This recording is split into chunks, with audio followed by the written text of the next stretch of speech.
Different ideas that I heard over many years, and we're going to sort of, like, from a bunch of different speakers that I heard over throughout the years. There's going to be a few things from Zechariah Wallerstein, a few things from Charlie Rari. If no one ever heard of them, I strongly recommend you go and listen to them. They're amazing. And we're going to sort of mush everything together and present to you a nice package. So we are going to begin with Ruth, right? Well, Shavuot is coming up, and now we are about to. We're gonna lay in Ruth. It's one of the 24 books of the Torah that was given. There's 5 books of Moses that was given by Moses, and then there was something called Tanakh, right? So there's something interesting. She was actually a convert, and she came from a nation called Moab. Now Moab is very interesting. How did they come about? So Lot, I don't know if you're familiar with the story. Lot, which was in the time of Abraham, he was Abraham's nephew, and he used to go around with Abraham, doing all those things, whatever he used to do. And at a certain point, they split. He went to Sodom, right? We know Sodom and Gomorrah, and Abraham went the other way. So what happened is after the whole destruction of Sodom, they got escaped. Lot and his 2 daughters escaped, right? It's a whole story in itself, and I don't want to get into it because it takes a long time to explain, but he escaped with his 2 daughters. Now, they ran into a cave, and they sat in the cave, and they saw the whole destruction. They saw fire everywhere. Now, they're looking at this. They're thinking the whole world is destroyed, right? The 2 daughters are sitting over there, and they're looking at the entire world, and everything they know was destroyed. So they thought that the entire world was destroyed. Now, they were thinking, it's us and our father, so we have to repopulate the world. So what they did is that they had in the Sodom and Gomorrah, they were extremely wealthy. They were so wealthy they didn't have anywhere to store their wine, so they stored them in caves. And it just so happens in the caves that they went to hide is where they stored their wine. So they figured, all right, tonight we're going to get our father drunk, and we're going to be with him so we could repopulate the entire world. Right? The motives was right. It's a disgusting act, but the motives was right. So they go and they do the deed, right? They go and they get their father drunk, and they're with him, and then from them, they each get pregnant that night, right? Or you said subsequential nights. One of them had a son, and they called him Moab. Another one had a son, and they called him Ammon. Now, what is Moab? Moab means Me Avi, which means they called the son from my father. Which means that's it's like somebody had incest with their father. You want to hide that forever. Why would they go and they say, oh, you know where this kid is from? Yeah, I was with my father, and that's how this kid came from. It doesn't make any sense why they would name the kids like that. So you understand the question, right? They called the kid. The daughter slept with her father, had a baby, and she called the baby son of dad, or something weird like that. And which is male Moab. So what happened it was once somebody who was listening to, reading this type of, ideas of what we're talking about over here, and he was thinking, and he said in class, and he's like, it makes no sense. Why would any woman ever want to say that? Why would any woman ever want to publicize that the deed that she did? So that night he has a dream, and he has this woman that comes to him all in black, like dressed all in black head to toe. And she comes to him and she says, it was actually, I think, 2 women that came in all dressed in black. And this is brought down by Moshe Feinstein, one of the biggest, religious leaders in the Jewish community for the past who knows how many years, right? He passed away quite some time ago, like 15 or whatever, not even less than that. So anyways, they go and he brings down the story. And he says that they came to him in a dream, and the daughter, which was, said to him, it was the daughter that came into the dream, and they said, you know why I named my son after my father, after the deed that I did with my father? So I knew there's going to come a time, and there's going to come a time that a woman's going to say that, I'm a virgin, and God impregnated me. An angel came and put a baby inside of me, right? And the whole religion will be brought up on that. Whoever doesn't know, that's how Christianity started, right? Just FYI, she was engaged, it's a very side-off topic. She was engaged to Mary, which was Miriam, was engaged to Yosef, which was Joseph, which was his father, which was JC's father. And when you're engaged back then, you're not allowed to, it's almost like you're married, right? Which means you're not allowed to be with anybody else. If you're with somebody else, it's considered as if you committed adultery. So he comes, he's out for whatever, business or whatever he's out. He comes back, he sees his wife's pregnant, his fiance is pregnant. And he said, what are you doing? He's like, how did this happen? He's like, oh, you're not going to believe this story. He says, so one time, I'm sleeping, and God comes to me and puts a baby in me. I didn't sleep with anybody. No, I'm completely pure, right? And everybody believes that story. Well, yeah, it makes sense, right? Nobody believed that she did whatever she did. But in any case, she said one time there's going to come a religion that's going to also, pretend that there was a baby implanted by heaven. He says, I want nothing to do with that. This is what the daughter of Lot told this person in a dream of why I named my kid after the deed that I did. Because I'd rather suffer the embarrassment than ever have to, God forbid, have a religion named after me. Right? I want nothing to do with that. So that's the origin of where Ruth comes from. She came from Moab. Now there's a rule that Moab, you're not allowed to marry people that come from that nation, right? If they convert, you're not allowed to still marry them, specifically the men. The women you are allowed to marry. But one of the other things is that this nation, why was it so bad, is one time the king, a non-Jewish king, wanted to curse the Jews. And he wanted to destroy them, and he couldn't, it didn't work. He hired Balaam, he hired a magician, he hired a, expert professional curser, and nothing worked. So this guy who knew a lot he was a prophet, Balaam, and he told this king who wanted to curse the Jews, he says, listen, I have an idea. He says, the God of the Jews hates promiscuity, hates zima, hates immorality. What you got to do is you get the Jews to commit immorality, and they're done. They don't have the protection. So they go, and what they did is that they're not going to, the Jews were not going to just go and, commit immoral acts. Nowadays, people pay to commit immoral acts. But back then, we were on a different level, and we would not commit immoral acts. So they went over, and what they did, this was their scheme, is that they had a bunch of tents, like a business shops that opened up, and outside there was an old woman sitting there and selling merchandise. And they came over to her, they were looking at the merchandise, and they were like, wow, how much is this, fabric? And she gave like a ridiculously cheap price. So the Jews, always think about business, right? Oh, good idea for money. So they're like, okay, let's, I want to buy X amount of that. She's like, no problem, come into inside, we'll sit in the office, and, we'll work out the paperwork.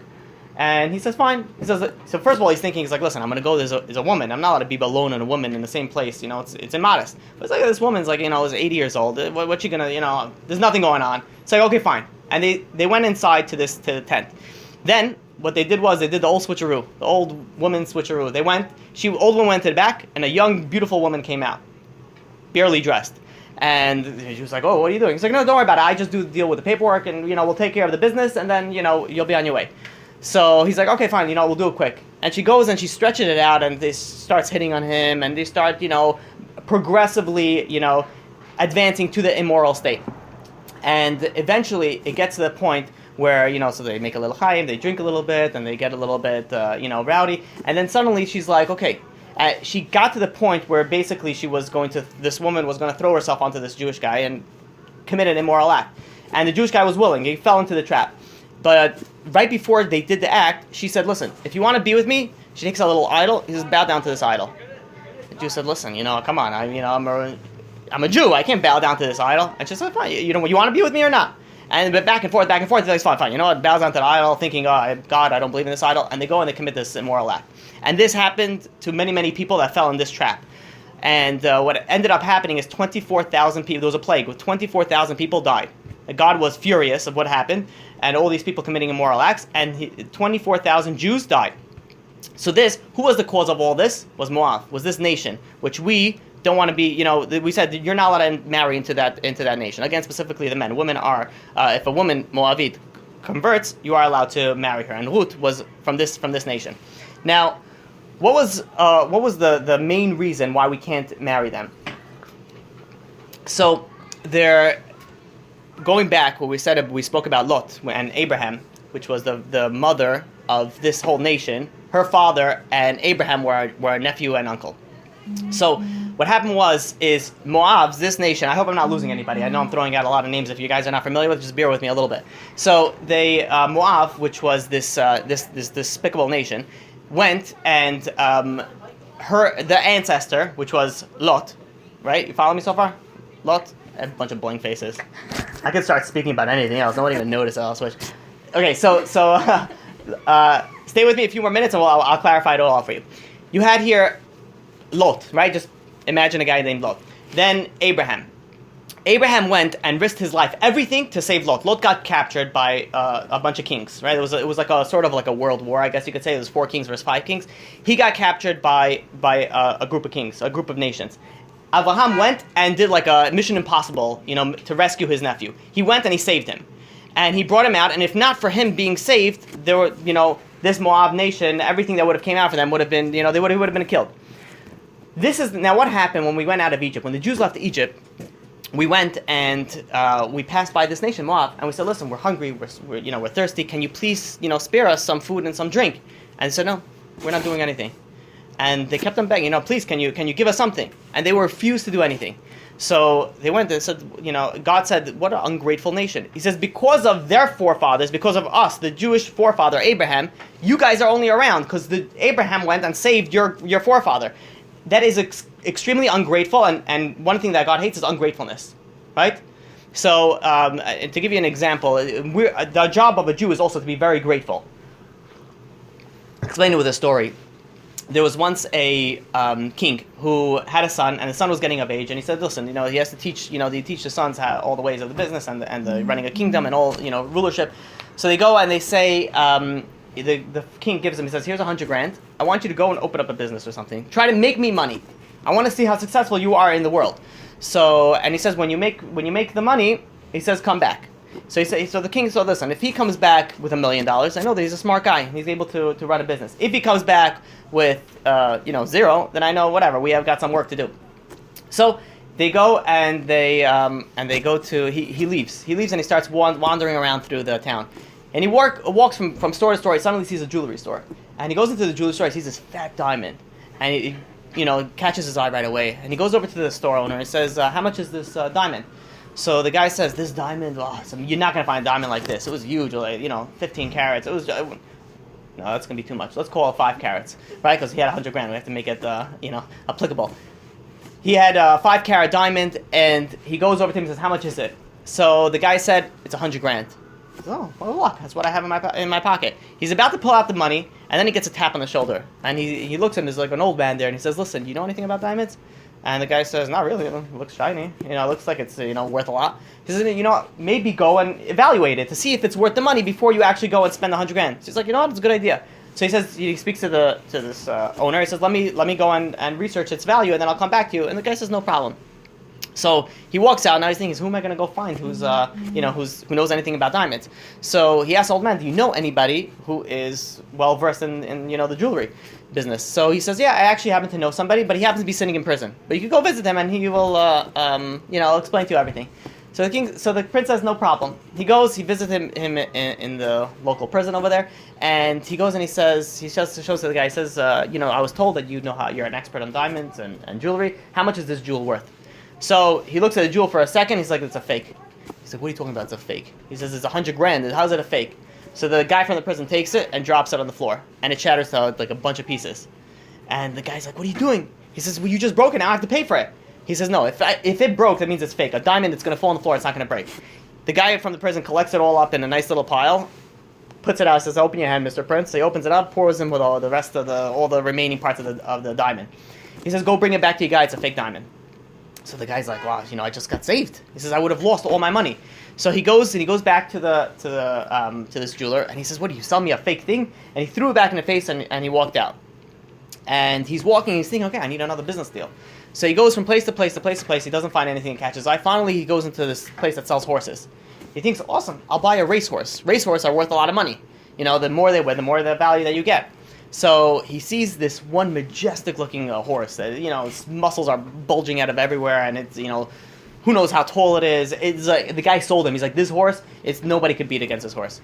So the guy says, awesome, it looks great, feels it back, feels like it's strong. What does he know? He says, okay, I'll take it. Again, before he pays for it, there's another little tap. Same old man. He's like, listen, do you know anything about horses? And he says, not really. It looks like a big, nice, strong horse. So he says, why don't you go and find out about it? So he's like, you know what? You were right before. Let me do it again. Let me ask. He says, do you know anybody who knows about the horses? He's like, yeah, the same guy in the jail. He's very wise. Just bring it back to that guy. So he goes back to this guy in the prison, and he says, listen, horse, what can you tell me about this thing? So the guy looks at the horse. He's like, he inspects the entire horse. The horse looks, solid. Then he looks at its eyes, and he walks away. He says, don't buy it. This horse is crazy. This horse, if you put somebody on the back of, sitting on the horse, it's going to throw the rider off, and he's going to trample it. And this prince says, what are you telling me? How are you tell me that thing by just looking at his eyes? He says, trust me, you don't believe me? Go to the local dungeon by your king's dungeon. Find somebody who sentences to death, put him on the horse, and you'll see for yourself. So he says, fine. This guy was right once. Let's see if he's right again. He goes, they find somebody who was sentenced to death, and they put him on the horse, and they says, go ride it. He starts riding the horse. The second he takes a few gallops, whatever it's called, starts running, the horse starts throwing the guy off his back. When he throws off the back, he falls on the floor. The horse starts trampling him, biting him, and ripping him apart. And the guy looks at him and says, wow, how did this guy know anything? So he doesn't even go back to the marketplace anymore. He goes straight back to this guy in the prison. He says, tell me. He says, how do you know all these things? So he says, listen, learn throughout the years. He says, tell me something else. I want you to tell me some words of wisdom. So this guy in the prison said, listen, I can't tell you, I can't tell you anything. So he's like, why can't you tell me? He says, I just can't. He says, no, please, I'm begging of you. The prince says, please tell me. So the guy in the prison said, I'll tell you on the condition that you have to investigate it and you can't, hold me reliable for the information that I'm going to give you. So the prince says, fine, you got a deal. So he goes and he goes to the prince and tells him, you're adopted. And he's like, what do you mean I'm adopted? I never met you before. How do you know that I'm adopted? He says, listen, that's all the information I'm giving you. You want to go check it out. So the prince left. He was very disturbed. He's like, what, this guy? First of all, he's 2 for 2. So this guy knows something. He says, why does he think that I'm adopted? And it was bothering him, day and night. Finally, he goes to his mother. And he says, you know what? I'll just ask my mother. He says, there's no way I'm adopted. He says, I grew up in the palace since I was a kid. He goes over to his mother and he says, straight out, blunt. He says, hey, Ma, was I ever adopted? And she turns white. She's like, speak to your father. She couldn't even say anything. So now he got nervous. Whenever he hears speak to the father, it's never a good sign, right?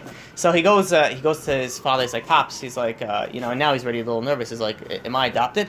So he says, who told you? So he said, I don't know. There was some guy. He's like, there's no chance that anybody else knows in the world besides me and your mother. He says, what happened was once we were at war, and we basically destroyed the entire side. We won, and we found a little baby that was in one of the tents. And your mother and I, we couldn't have any children, so we decided we're going to raise you as our own. But the only person that knows it is me, your mother, and one other guy. And that other guy died. He says, so there's no way. I want to see this guy. Who told you about it? So he says, call this guy in.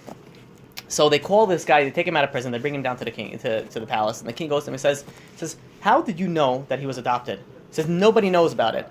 So this prisoner said, he says, very simple.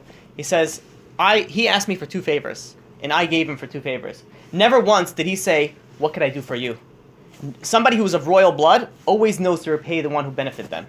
He says, this guy never asked me once, is there anything I could do with you? I helped him once, I helped him twice. He never asked me. He says, he never asked me, I know he's not of royal blood. We, the Jewish nation, are of royal blood. Our purpose is to do good and to always to spread kindness. We have so much that we have to do, and we're lacking. And this is our job. We are royalty. And if we're ungrateful, that is a very, very big problem. God hates ungratefulness. This is why this nation, this Moab nation, we don't intermarry. It says they are ungrateful. We saved them. They didn't do anything for us. You don't intermarry with them. They're not of royal blood. So there's something very interesting that happened. This so far so good. Okay, so the Ruth, which was the who I'm talking about, who came from Moab, the way that she came to marry Boaz, which is her husband, was a very interesting way. She was a convert, and she didn't have any money. So she used to go and pick up, the way he used to work in the fields is that whenever they used to leave things in the field after the farmers went, they would allow the poor people to come and pick up all the leftovers, right? And this is a way of giving us a certain type of charity, that the field was, after they cleared up the field, anything that was left over, the poor people would come and take whatever they want. So she used to go and pick up things, pick up those little wheat kernels, whatever it was in the field that was growing. So one day Boaz, which was going to be her future husband, and was very wealthy, he had a lot of field, and he sees one of the girls, picking up, and it caught his eye, and he says, "Who is that girl?" And she says, "Oh, this is a convert." And what caught him the eye? He says, this girl, when she used to pick up things, she used to curtsy to pick up, right? So she wouldn't have to bend down to reveal any. She was extremely modest. Let's put it that way, right? Everybody else just picked up whatever they, grabbed it. They're starving. They picked up wherever they can. This girl, she saw a kernel. She went next to it, curtsied so her skirt doesn't come up, and picked it up. And this caught his eye. He says, who's that? And they tell her, she's a convert. And they give her the whole story. Long story short, he ends up marrying her. But the how it happened, is so amazing. And I'll explain it with this story. There was once a guy by the name of Joey. Joey was extremely wealthy, but he didn't have any kids. And as he got older, it was time for him to go to the, he checked himself in basically to a nursing home. So he had nobody that would be able to take care of him. But he had the money, so he went and he basically rented out, if you want to call it that, a private room, right? Everybody else in nursing homes usually have 2 beds in there. He was by himself. He had a private room. Everybody else, loved this guy Joey. He was a great guy, funny guy, very outgoing, and everything was going well. The only problem is Joey didn't have any legs. Right, Joey lost his legs to diabetes, quite some time ago. So he was always in a wheelchair, and he would always, wheel himself around, or have somebody else wheel himself out. That didn't bother his happiness, his mood. He was still a great going guy. And one day, the administrator of the nursing home comes over to him and he says, "Listen, Joey, I know, this is a private room, and I know everything is, it's yours, is legit, 100%. But we had an applicant today that needs to come to the nursing home, and we're full. Says, is there any way that you mind for a short period of time if we could put him in your room until we clear up another room and we'll move him out?" So Joey says, "Absolutely, yeah, bring him in." So they bring in this guy. They put him on the wheelchair and they put him in the bed and they get him ready, right? And tell him the guy's name is Jack. So Joey, hops on his wheelchair, goes to him, "Hey, Jack, nice friendly welcome, friendly nursing home welcome, right? Because everyone's happy to be there." And he says, "I'm so happy that you're here." And he literally gave him everything. And this Jack was a miserable guy, and he wouldn't even answer. He just ignored him. And the guy thought maybe he's hard of hearing, so he screamed a little louder. It's like, "Mr. Jack, I'm so thankful that you're here. I'm so happy." And the guy again ignored him. So he figured, okay, let me give him a little break. A few hours later, he settles in. He goes again back to him and he says, "Hey, Mr. Jack, I'm so happy that you're here. It's it's so great to have you as a roommate, and we'll have a great time." And this guy turns over to him and he says, "Listen, I want you to leave me alone, never speak to me again. I know you gave me a whole thing over here. I don't want to deal with you. I don't want to speak to you. Just leave me alone." So the guy's like, it's like, "Oh, chill out. What do you do? I'm just trying to be friendly." And he says, "You friendly?" And he just gives him attitude right back. And finally says, "You know what? Fine, I'm going to be quiet." And for the next few nights, and days, this guy, Joey is sitting in his bed thinking, how am I going to make Jack happy? How am I going to? It bothered him. If somebody's always happy, he wants to make other people happy, right? People, I don't know if you notice that, happy people like to make other people happy. Depressed people like to, always gossip. "Oh yeah, you heard about this? Yeah, she's even worse than me, And you hear always about bad. So they go and he wanted to make everybody happy, and he goes to this guy and he's thinking, he says, "You know what? It bothered him." He says, "Listen, I'm not going to speak to you, but says, tell me what's going on with you." So the guy says, "You want to know why I'm so grouchy?" He says, "Because I'm blind." He said, I don't have any eyes." And he says, "I wasn't blind for my whole life. 5 years ago, I lost my eyesight." He says, "I can't see my grandchildren. I can't see my kids. I can't see anything. My whole life is ruined. All right? And I mean it when I say, please leave me alone. My life is over, and I want to just die in peace. Just leave me alone." And the guy, Joey's like, "Oh, I'm sorry. I didn't realize that. And he apologizes and he backs off, right? He's meanwhile scheming in his mind how he can make this guy happy. A few hours later, he goes to me and says, "Listen, Jack," he says, "I have an idea." He says, "Let me be your eyes." He says, "I'll tell you everything that I see. This way you'll be able to see through me." So the guy is like, Jack says, "Listen, if you keep on bothering me, I'm telling you, I'm just going to leave. I'm going to walk out of this nursing home and just into the street. Just leave me alone." And the guy he didn't stop, this guy Jack, right? Sometimes happy people make people even more depressed. And he's like, "Listen," he says, this guy Jack goes over to Joey goes over to Jack and says, "Listen," he says, give me a chance." He says, 2 days, let me be your eyes. If you don't like it, you'll never hear a word from me again." And he says, "You mean that?" This Jack goes over to Joey, and Joey says, "Yeah, absolutely." He says, "This is the last thing I'm going to bother you with. If you don't like it, you'll never hear from me again." So Jack says, "You got a deal. 2 days." So he says, "Okay, tomorrow morning, he explains himself, first of all. He says, Joey goes to him and says, "Listen, I used to be an artist, and I could describe things to great detail. Tomorrow morning, I'm going to wake you up. I'm going to describe you the sunrise." So he says, "Fine." Jack says, "Absolutely, do whatever you got to do." So he goes, suddenly, very early in the morning, he hears someone screaming, "Jack! Jack! Jack!" And the guy wakes up. He's like, "What's going on?" He's like, "It's sunrise. Let me explain to you what's going on." And the guy's like, he's pulling his, covers over him. He's like, enough. And he says, no, you got to listen to it. And meanwhile, he's pretending to sleep, and meanwhile, he's talking. Joey's talking, describing what he sees. And he says, there's, he describes it's like, the sun is slowly creeping over the clouds, and there's like a very nice, orange hue over the horizon, and then there's birds, and he describes everything in such amazing detail. And for like 20 minutes, he's describing the sunset with the birds, with the school buses, and with the cars, everything to the T. And this guy is meanwhile listening to him. He's like, wow, this guy's actually pretty good. And he still doesn't say anything, and he keeps it quiet, right? A few hours later, he starts talking. He's just talking about what he sees outside. And finally, at nightfall, he says, "Okay." He's like, "Jack, let me explain to you what's going on now at nightfall." And he starts describing him the sunset and the stars coming out. Everything was like amazing. A day goes by, 2 days go by. Meanwhile, Jack didn't complain anything. So Joey said, "Okay," and he continues with it. And he continues, and slowly he breaks into Jack, and they slowly become very close. And within a short time, they became best of friends. And when the administrator came and says, "Okay, we found another place," and Joey says, "If you don't mind, I would appreciate if he stays in my room." He says, we became family. And it ended up being that Jack was blind, but he had legs. Joey had no legs, but was able to see. So what they used to do is they used to run through the entire nursing home, and Jack would tell him, left, right, and Jack would push him. Joey would tell him where to go, and everybody loved them in the nursing home. They went from room to room. They cracked everybody up. They used to give out supper. They used to do everything together. After a few months, Jack goes over to Joey and he says, "Listen," he says, "I want to apologize the way that I acted when I first came here." He says, "I don't know if you understand. I really went through a hard time, and I apologize for all the hardship that I gave you." He says, "You really turned my life around over here." So Joey's like, "Come on, leave it." So he says, No, I really want to tell you something." He says, "All my years of seeing," he says, "I don't think I ever seen as good as I see now that I'm blind." He says, "You described to me so perfectly that I see better now that I'm blind than when I used to have eyes." And he goes, he gets really emotional. He tells him, he says, "Listen, I want to thank you from the bottom of my heart for everything that you did." And this guy Joey says, "Don't worry about it. It's nothing." So he goes, and time goes by, and they just get closer and closer. One morning, Jack wakes up. And he's wondering, he can't see anything. He's wondering, it feels late. You feel like he overslept. Sometimes you wake up and it's late. You don't even look at your clock. You just know you're late. So he says, it feels like it's late. So he starts calling. He's like, Joey. It's like, "What's going on? Where's the sunset? Where's the sunrise?" I'm sorry. So no answer. He starts screaming again, Joey. No answer. So he's like, "Oh, maybe he's out." So he rings the nurse's bell. And the nurse comes in. And he says, "Nurse, is Joey there?" He says, I'm trying to call him. He's not there." And the nurse is like, "No, Joey's not there." So she's like, where did Joey go? He says he wasn't planning on leaving.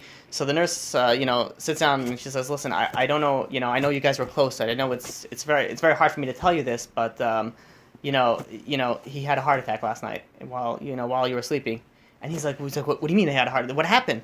And she's like, "It's really hard for me to tell you this, but we rushed him to the hospital. We tried to revive him, but he didn't make it." And he just broke down. He's like, "God took away my eyes once, now God take away my eyes again." And he just couldn't stop. He cried and cried and cried. And the nurse was, sitting there, trying to, relax him. And, he says, "When's the funeral? I have to go to this funeral." And she said, "Well, it's actually really soon. It's 9:30 now, and the funeral is supposed to be at 11. And so he tells this nurse, he says, "Please get me dressed, and I need to go to this funeral." She says, "Yeah, absolutely understand. We'll arrange it." And they start getting him dressed, and every time they start getting it, he just breaks down crying. And he says, I can't do anything." He says, he goes to the nurse. He says, "Please," he says, "do me a favor. Go to the window. I need it right now. Just describe for me what you see outside. Joey used to do this for me every morning, and I can't not continue now without you telling me. I need to have that feeling right now of seeing." So she's like, "I'm sorry. You want me to do what?" He says, "Just go to the window and just tell me what you see." And she's like, I really don't understand what you're saying." So he says, Listen, I know it's weird. I don't have eyes. Joey was my eyes. All I'm asking is, please, I'm begging you, go to the window and tell me what you see outside." And she goes to him and she says, "Jack, this room has no window." And he's like, "What do you mean it has no window?" He says, "For the past 1.5 years, this guy's telling me everything that goes outside the window. Of course there's a window in here." And she's like, "This room has no windows." And he's like, "I don't believe you. Pick me up, bring me to..." And he starts feeling all around the wall. He feels all around the wall. There's no windows. And then he falls down on the floor and he breaks down. He says, this guy, Joey, look what he did for me." And he says, "Just bring me straight. However I'm just bring me straight to the funeral." They bring him to the funeral. He goes and he says, "I want to speak to the funeral. And they wheel him up to, they bring him up to the funeral. And he asks somebody before, he says, "How many people are in the funeral?" And he says, "It was a small funeral. It's about 20 people.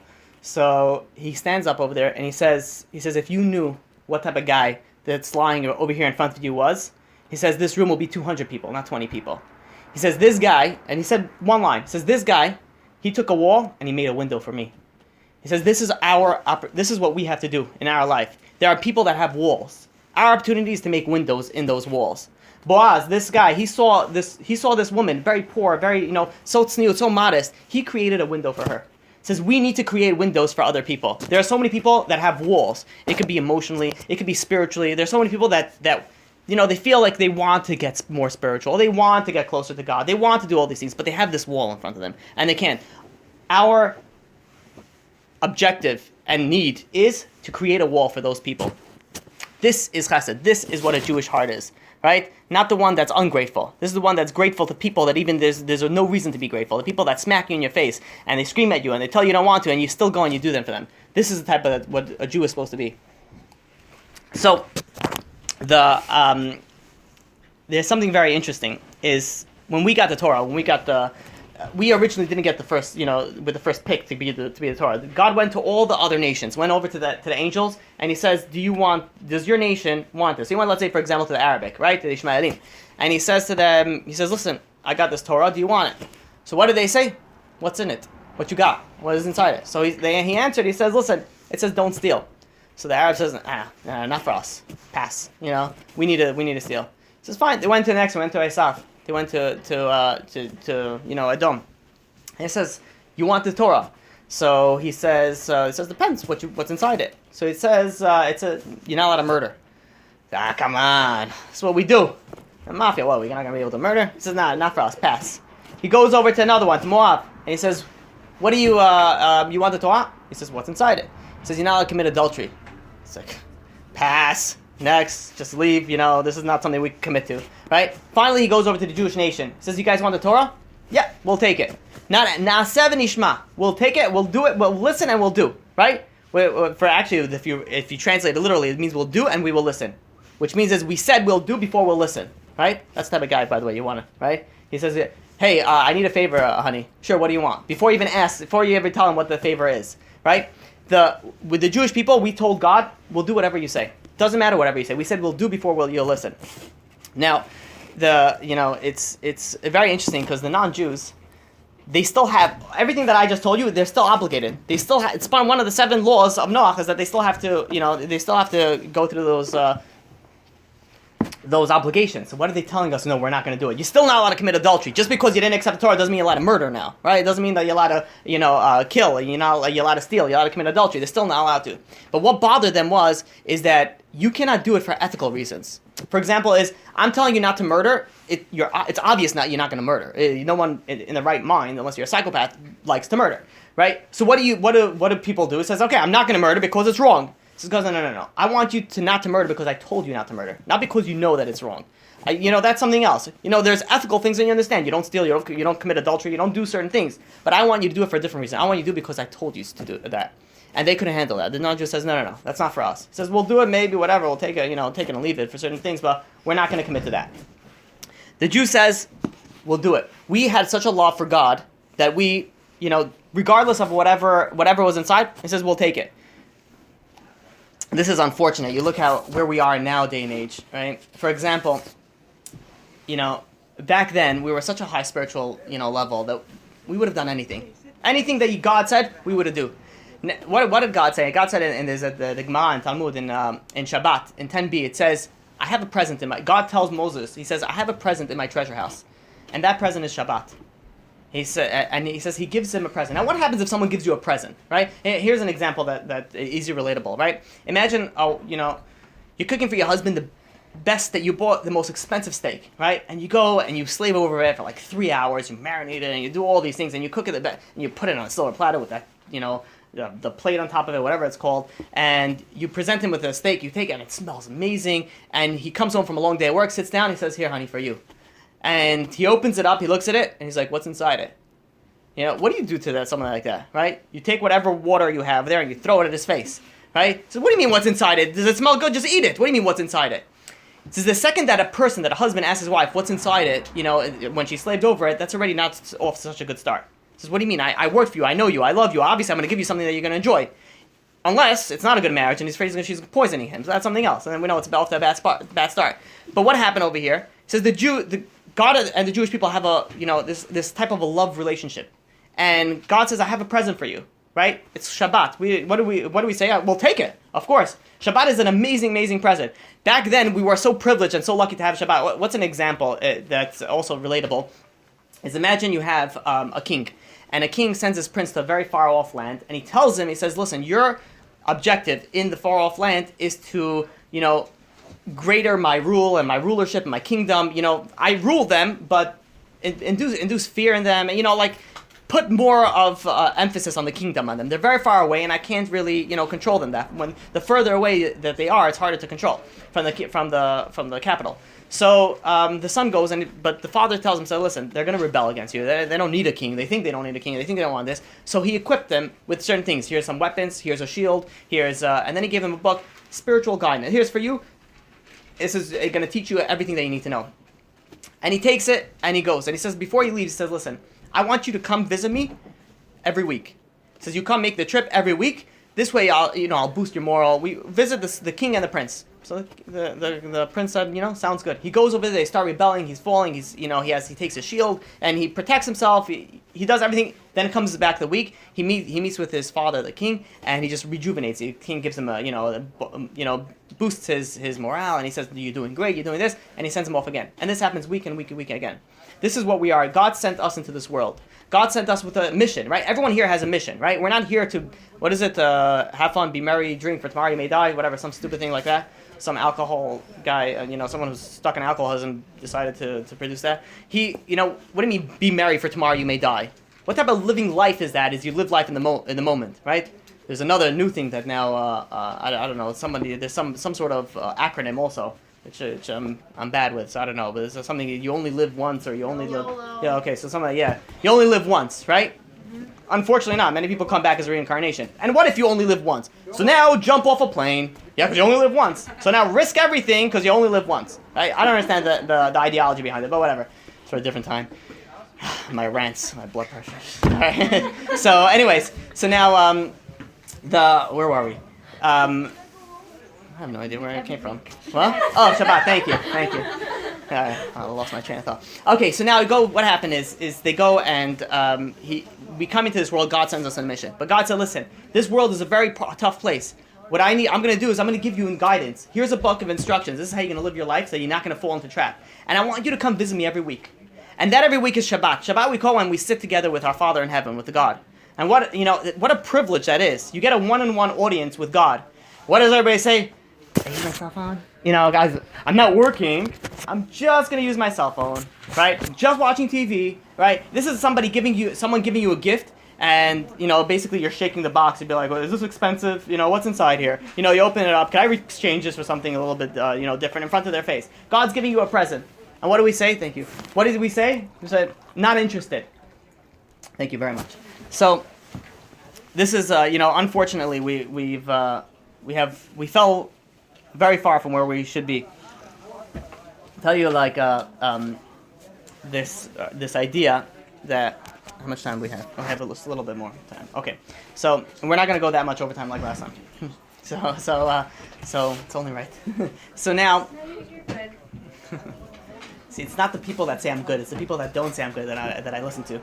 You have to listen to the, what is it called? The unspoken language. Okay, so here's like a crazy idea that I think is very, very important. There was once a king, and he had a prince, and he had one son, and he wanted to go and marry him off. Now, how did they used to do it back then? And unfortunately, it's nowadays also. When a king had a lot of money and had a large kingdom, he would go and marry another kingdom, so this way they would merge the kingdom together, right? So he would have a prince marries a princess. Now they had two kingdoms. Now they have one huge kingdom, right? Increasing the business, right? Unfortunately, that's how people nowadays get married also. Somebody has money, they look for somebody who also has money, right? This is completely lack of faith in God. What do you think? God cannot provide you? It says only if you're going to marry into money that it's God going to provide you. So people are foolish, and people think they're going to marry into money and everything's going to be everything's going to be solid and swell. I'll have my 7 maids, and we'll have a beach house, and we'll have a yacht, and we'll have everything that we need, right? What they don't know is the second that the father-in-law gives you money, he owns you, right? He tells you what to do, what to wear, what to do, everything that you're now under his control, if he even gives you the money. But this is really just a lack of faith when people go and they marry just for money. So now, in any case, he goes and he finds this this princess, and he says, I found the perfect match for you. I want you to marry her.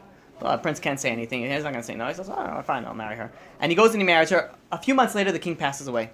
So the king passes away. He goes over to his wife, and he goes over to this princess, and who's now the queen. And he says, listen, he says, I never liked you.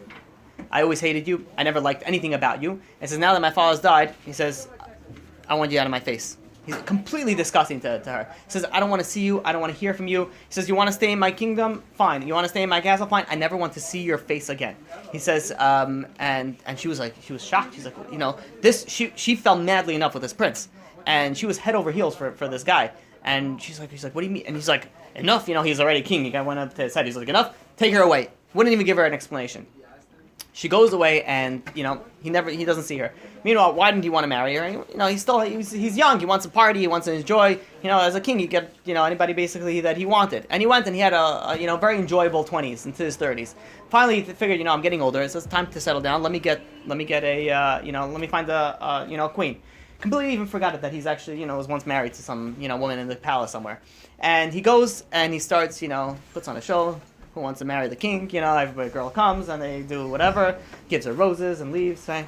So they took it from the olden days. So I'm joking, by the way. That's not how they used to do it. He goes and he dated whatever. He finds a girl, falls in love, and marries her. Right? He goes. Everything goes nice and smoothly. They have shalom bayit. Everything is great. Years go by and they get to a point where he hits his midlife crisis. And when a man hits his midlife crisis, you have to hide. Right? He goes and he starts, buying his sports cars, and then he says, you know what? He's like, he tells his wife of 40 years, whatever, 20 years, 30 years, he says, I'm giving you a divorce. He says, I upgraded to a newer model. So, and she's like, excuse me? She's like, it's finito. It's like, did I stutter? Goodbye. Right? Sends her with the other one. He gives her a divorce. And he goes and he marries this model. And they go and they have a great 5 years together. Finally, she writes him love poems, this model, and says, I love you, I love all the wrinkles, I love, whatever that he's, she sells him. And she goes and, the king starts feeling that he's sick. And he goes and he starts feeling sick, and he calls all the doctors, and they don't know what's wrong with him.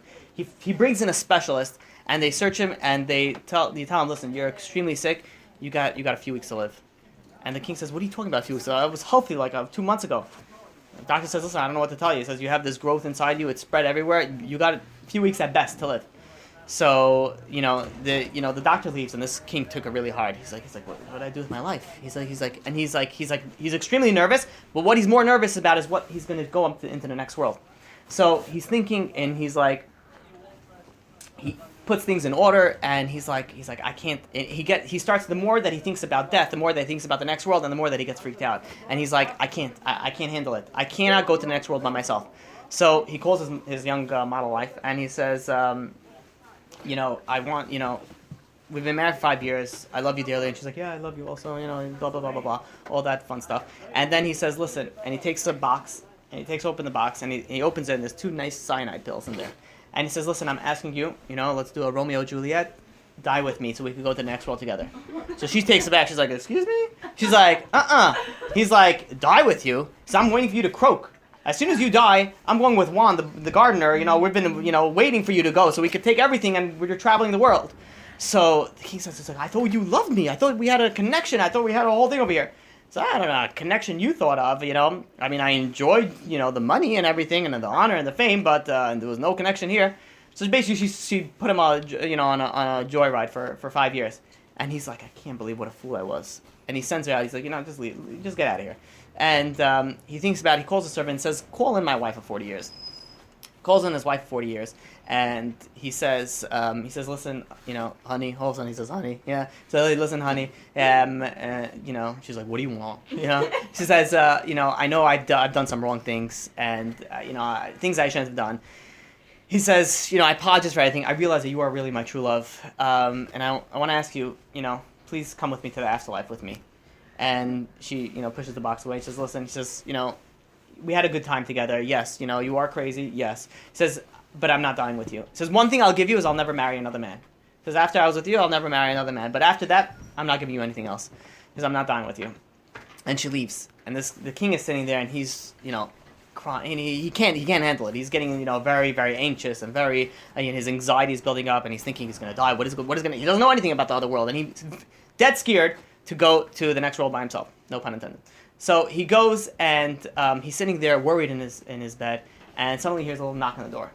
So he says, come in, and this old woman walks in with, this filthy, filthy white dress, and he's like, can I help you? And he's like, yeah. He says, I'll die with you. He's like, who are you? And she says, I'm the first wife that you married. He says, how are you even still alive? I've never seen you. Where did you live? So she says, listen, for the past, 50 years, I've always followed you around in the palace. I was always, 50, yards behind you, always looking for you, always wishing that one day you'll turn around and you'll take me back. My whole life was just for you. He says, the 4 months that we were married, you didn't love me, but I fell, head over heels for you. I was madly in love with you. And if you're going to die, I have no purpose here. He says, my whole purpose here is just you. And if you're going, I'll go with you. And this guy starts shaking. And he's like, what? She doesn't even say anything. She goes, she takes a pill, she pops it in her mouth, and she hands it the other one to him. She says, for you, honey. And he takes it with his eyes shaking and the tears streaming down his, throat. He puts it down his mouth, and he hugs her with the last breath that he has. He says, I'm so sorry. I'm so sorry. Look what I had, and look what I threw it all away. So we look at what happens in this, and this is a parable to how we live life in this world. We come to this world, and we think about it, all right, listen, let's party, let's enjoy, let's make money, right? So we go and we chase money. We chase our desires. We chase our physical, desires that we strive for. And we go from desire to desire, from honor to money to all these things. Finally comes a time when it's a death, Death always comes, right? We know two things are always coming, right? Death and taxes, right? You should always know that, right? So they come and they say, listen, they go to the money, the body goes to the money and says, listen, come with me to the next world. Says, look what I spend my life chasing you. The money says, listen, you think I'm coming with you to the next world? I'm going to the next guy right over, right after you. So they go to the body, and he says, listen to the body. He says, I gave you all your desires. You wanted food, kosher, not kosher, didn't matter. You wanted, any desire you wanted, I gave you. He says, please come with me to the next world. The body goes, he says, listen, granted, you treated me well. One thing I'll give you is I'll never be in a body for anybody else. I'll lay in the ground. I'm never going to be a body for anybody else. So finally, he's, this person says, nervous. I can't go into the next world by myself. Suddenly, you hear a little knock on the door. And who comes in? Your little soul that's filthy and dirty from all the desires and all the immorality and all the junk that you fed it throughout the entire years. And it's saying, I'll die with you. It says, you'll die with me. I threw you the second that I met you. Right? What happened? The soul comes in and says, yeah.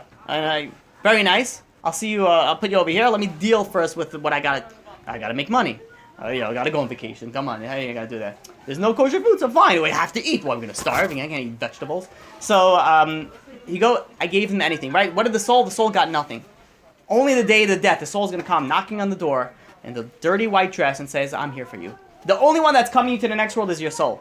And that's the only thing, unfortunately, that we don't feed it. We don't take care of it.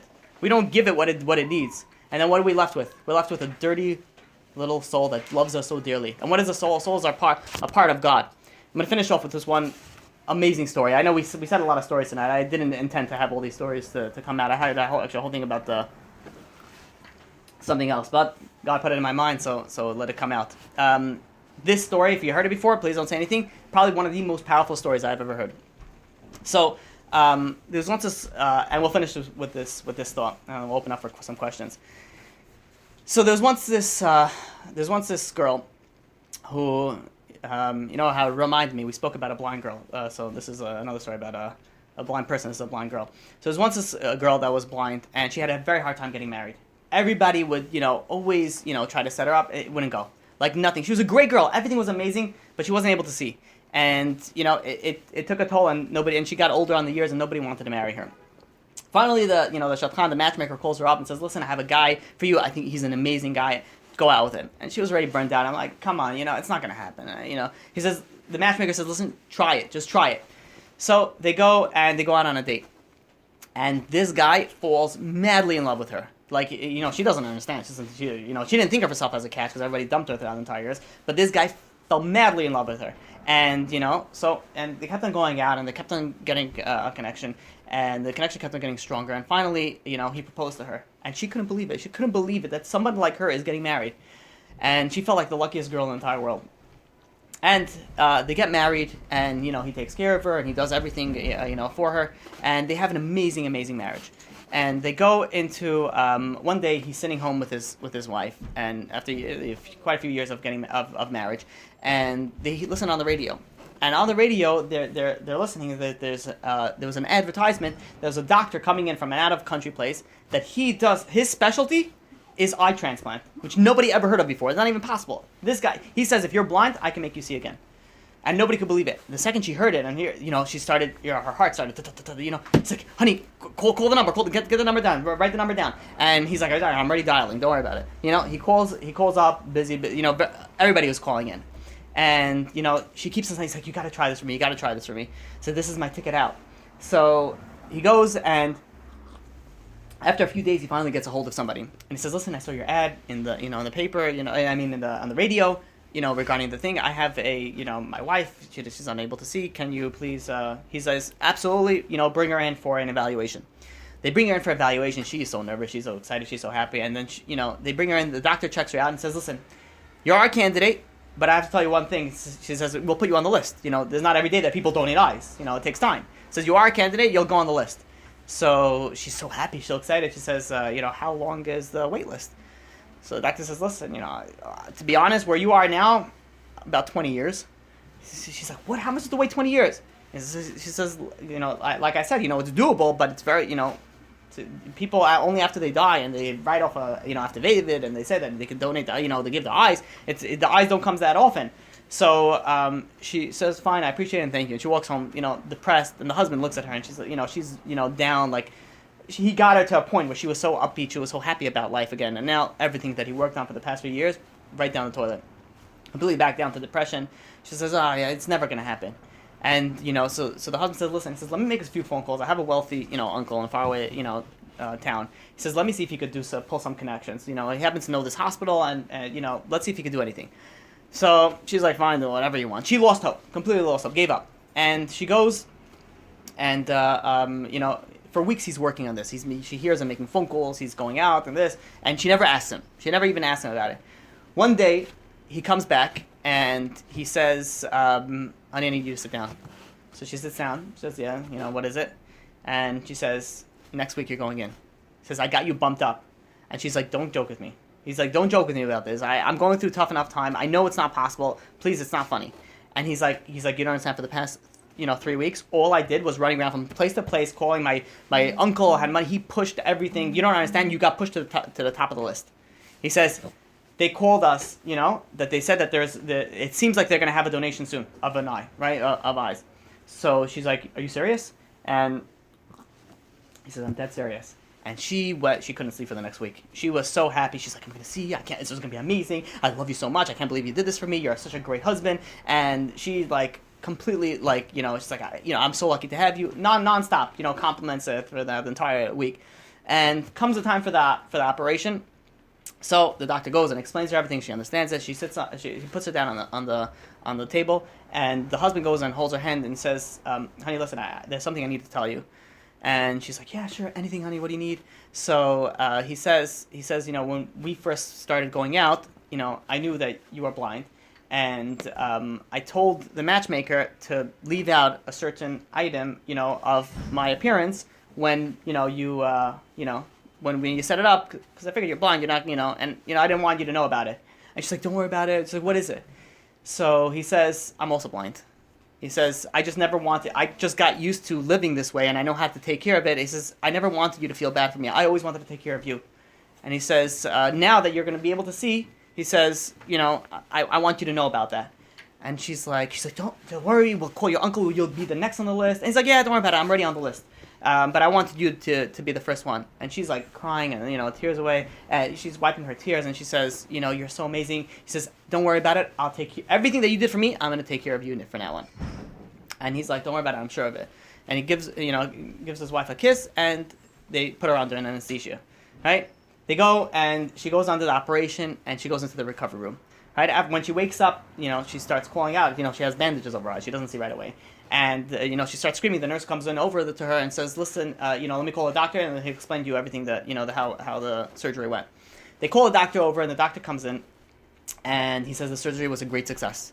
Everything was excellent, but it's going to take you a few weeks to see. He says, we're going to leave the bandage on for a few days. You're going to stay in this post-op. And he explained the story before. And he says, afterwards, we'll slowly take off the bandage and we'll go accordingly. We have to put eye drops and all those things. So she was ecstatic. Now her husband came to visit her every day. And it was like, she was in seventh heaven. Finally, it's time to take off the bandages. So they unwrap the bandages. And the doctor starts putting drops. He inspects her eyes. He says, everything looks great. He says, you're not going to see anything yet, but give it a day or two, you'll start seeing a little bit of light. One morning, she wakes up, and she starts screaming. She sees something. She doesn't know what it is. She just sees white. And she says, I can see. And the nurse, comes in, running in, and she starts describing him, and everyone's, so happy. And she starts, slowly but surely, she starts seeing the lights. And then she starts seeing shapes. And then she starts seeing form. And then she starts seeing color. And then slowly her eyesight became, to what a normal eyesight should be. And after a short while later, she got discharged from the hospital. So she goes and she starts taking care of her husband now, and everything that that her husband used to do, she used to do, and she used to take care of it. Everything is amazing. Now this is the first time that she has eyes. She never saw the world before. So she starts looking. She sees a blue sky, green grass. She's like, this is amazing. She starts feeling things that she always used to. And putting the eyes to the touch is a sensation that we take for granted. And she goes and she starts She says, listen, she made some new friends, and she starts touring the place where she is. She grew up here her whole life. She wants to know where she lives. She starts touring around. Everything is amazing. She gets with a group of friends and says, listen, we're going overnight to this, place. You're going to see this amazing waterfall, amazing things. So she says, you want to join? She's like, absolutely. When did I have such an opportunity? She tells her husband, I hope you don't mind. I want to go with my friends. We're going to go to this place. He's like, no, don't worry about it. Enjoy. You got eyes. Enjoy it. Use it. And she goes and she starts, seeing more and more around the world. Finally, comes a time where, she feels that he's holding her back. She had such an opportunity to do who knows what, and she can't go skydiving. She can't go scuba diving. You can't go with a blind guy scuba diving. You can't go. She couldn't do anything. So the relationship slowly drifted apart. And eventually, it got to the point after a few years where she felt like, this relationship, this marriage wasn't working. And she couldn't, her husband loved her so much and would do anything for her. She couldn't break his heart. She couldn't. He did everything for her for so many years, and she felt terrible. And so she kept it bottled up and hidden inside. After, a few months, what happens is the second that you have a bad feeling about somebody, you start fighting, regardless of whatever it is. If you love somebody so dearly, no matter how bad and whatever they do, you'll be able to get over it. But if you already dislike something about someone, you'll pick a fight easily. You're an idiot. Oh, I'm gonna do everything stupid, blow up, to complete to a whole nother level. So they started getting to, and he would keep being okay. He apologized for everything. He's like, stop apologizing, grow a spine, kept on screaming at him. Anything that he did, she used against him. So eventually it came to the point where she felt that's it. I can't. I gotta go out. And she still couldn't tell him in person. So she calls him one time on the phone, and she says, she says, honey, listen, I know this is not a conversation that we have over the phone, and I apologize for doing it on the phone, but I can't do it in person. And she starts saying, I love you very much, and, I really think we had a good time together, but I feel like you're holding me back. And I would, and she couldn't even bring the words out of her mouth. She's like, and she kept on stuttering, and she's like, and he's like, you want me to leave? And she's like, yes. So he says, fine, I'll have my stuff out by tonight. And he hangs up the phone. And she, goes, even though they didn't have a good relationship, it took a toll on her. And she waited. She didn't even go home that night. She waited till the next day. And she came home. Checked it, knocked. She looked inside. All her stuff was gone. So she looked. She was setting up her stuff, and she sees on her bed there's a note. She looks. How's there a note? Who wrote a note? And she looks at this note, and she starts reading it. It says, to my dear loving wife. She says, I understand that I don't make you happy anymore, and I understand that you grew apart. says, one thing I want you to know is I always loved you and I will always love you. But if this is what's going to make you happy, I'll do it happily. He says, all I want for you is your happiness. I just have one request from you. And that request is take care of those eyes. Because not too long ago, they were mine. Signed, your husband. This is what is our soul. Our soul, God gives us a soul. And he says, God, our soul is a piece of God. You know that we are literally a piece of God. And we tell God, we're not ready yet. We'll be religious when we want to. Don't worry about it, God. Right? We on our own terms.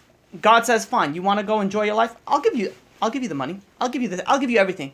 There's just one thing I'm asking you. That soul, not too long ago, was mine.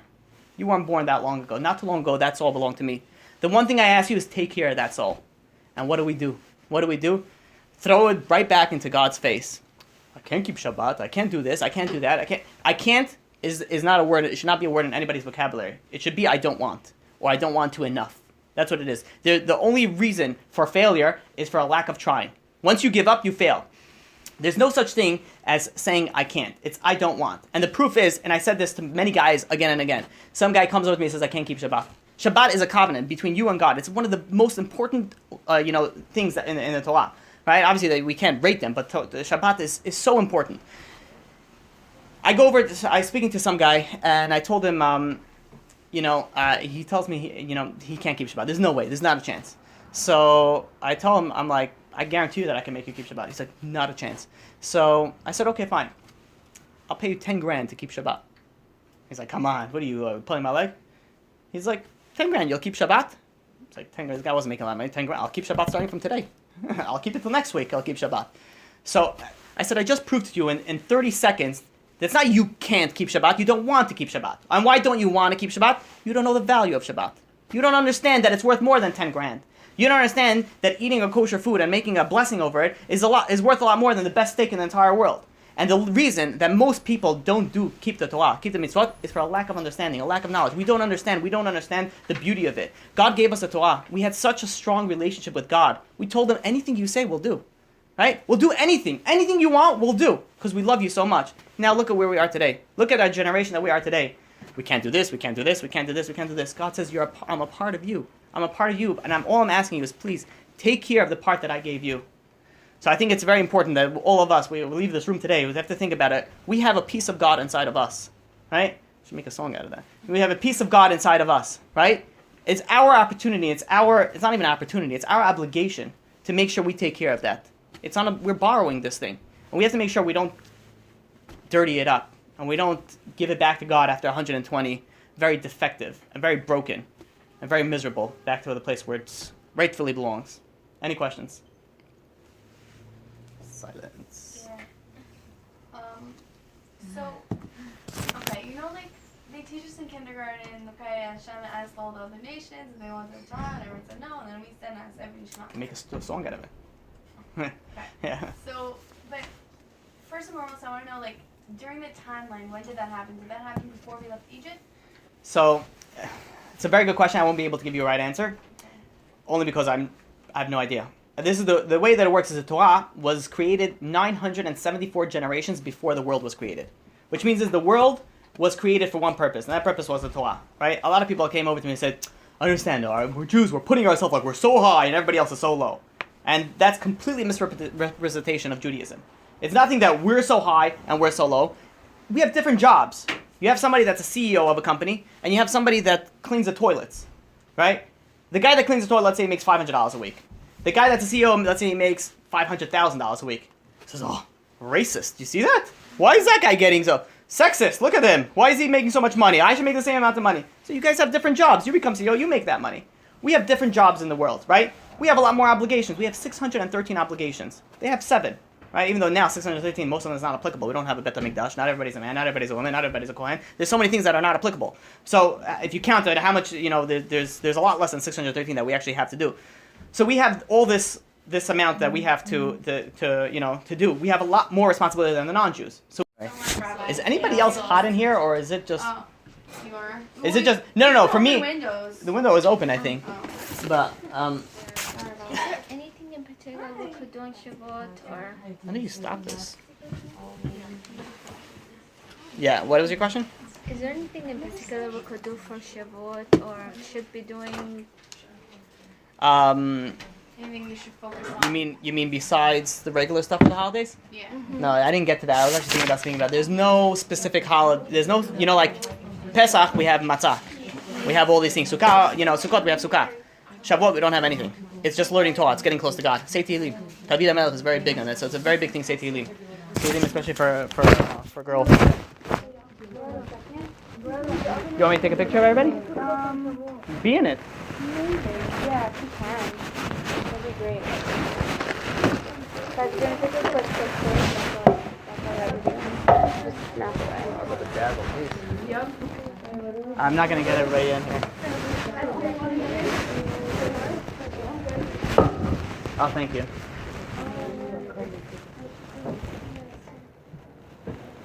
You know what? I can't see. I'll just take a few. Sure.